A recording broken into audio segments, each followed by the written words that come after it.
Et je crois qu'il y a eu beaucoup de plaidoyer. Les femmes demeurent toujours marginalisées vis-à-vis de leurs droits fonciers. Mais pourtant, la majorité d'entre elles sont des chefs de file en agriculture en tant que productrices. L'absence de propriété foncière des femmes dans une société se traduit non seulement par un pouvoir de décision réduit des femmes sur la terre, mais aussi par des chances minimes pour elles de posséder des terres par succession ou héritage. Cette discrimination sexiste en matière de propriété foncière limite l'autonomisation économique des femmes et les prive de leur héritage et de leur identité.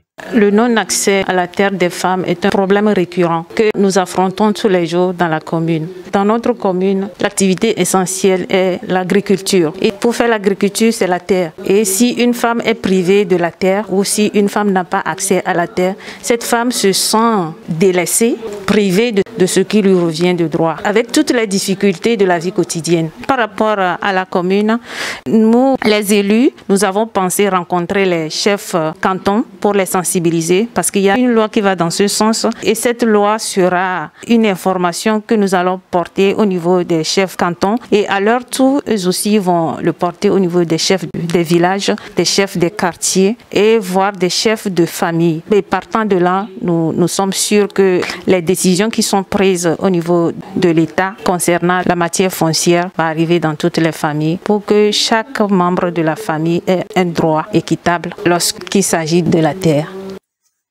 C'est pour promouvoir les droits fonciers de la gente féminine que l'initiative Kilimandjaro a été lancée lors d'une réunion des femmes rurales et des organisations de la société civile en 2012 pour revendiquer l'égalité d'accès et de contrôle des femmes africaines sur les terres et les ressources naturelles, et cela à travers une charte.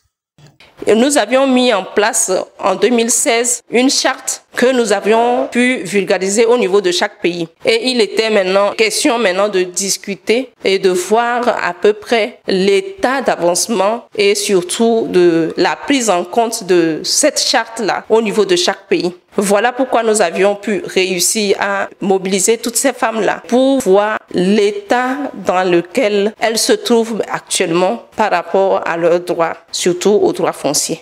Et il faut reconnaître que l'initiative Kilimandjaro a eu lieu en octobre 2016, mais qui a réuni plus de 500 femmes rurales. Et vu les réalités actuelles dans le monde concernant la pandémie de Covid-19, il a été impossible à tous nos partenaires, malgré leurs efforts et leur volonté surtout de réunir encore ces femmes-là. Nous avons plusieurs partenaires que je tiens déjà à remercier. Il y a l'ILC, le JIMAC, Oxfam et plusieurs partenaires qui nous appuient. Donc nous avons réussi à réfléchir ensemble pendant ces 2 jours sur les conditions réelles de la femme rurale et surtout dans nos milieux reculés. Malheureusement, les progrès relatifs à la concrétisation des réalités de cette charte ont été ralentis dans la plupart des pays africains, soit par son adoption, son internalisation et sa mise en œuvre au niveau national et ou par les gouvernements.